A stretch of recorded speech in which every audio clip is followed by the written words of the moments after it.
Hi folks, I am coming to you in a little different fashion. I'm actually at the beach this week, woohoo, for a few days and need to give you the video announcement for week 5.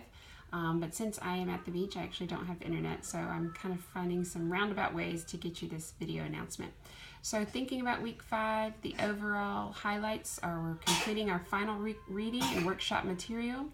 We've got our final blog post, our final professional development resource, which looks like is going to be everybody's potentially their video lesson unless you're doing it for PDR 3, and I haven't seen those yet, so that may be the case. But keep that in mind that the final one of your PDRs, the last two, has to be the recorded video lesson, and remember the instructions for that.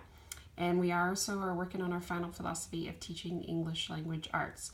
And then just as a reminder that technically class ends on Friday the 17th.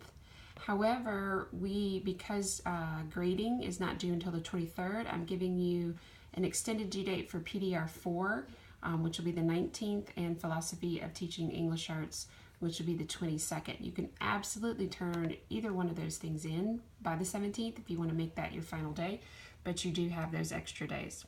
So as we're wrapping up, you can see our learning outcomes are a little more reduced because we are kind of finishing everything, coming to the amen, as we like to say in these classes when we come towards the end.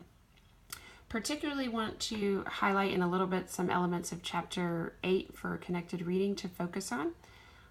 But remember, as always, your blog post, you have to have your reading material and workshop material complete before you complete your blog post so that you can incorporate those ideas, and you guys are doing a good job of doing that in these last few blogs. So just a reminder of due dates. The final thoughts and future plans blog post is due Wednesday, June 15th. And let me talk to you about that one just a little bit.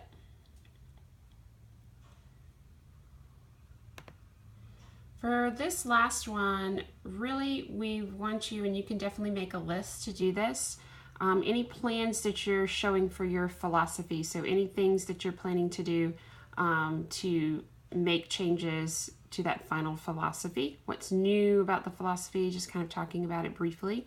And I'll be working on feedback to that based on your annotations for sure. And then a new strategy for the coming school year. So what out of your readings so far, either from adolescent literacy or connected reading, what do you feel like is just one, maybe even two things that you want to take away? Some of you have spoken about that already in your PDRs and some of your blog posts, but naming specifically what that is. Then starting to head towards that professionalism, that inquiry that Chapter 8 focuses on, questions you'd like to consider researching this fall.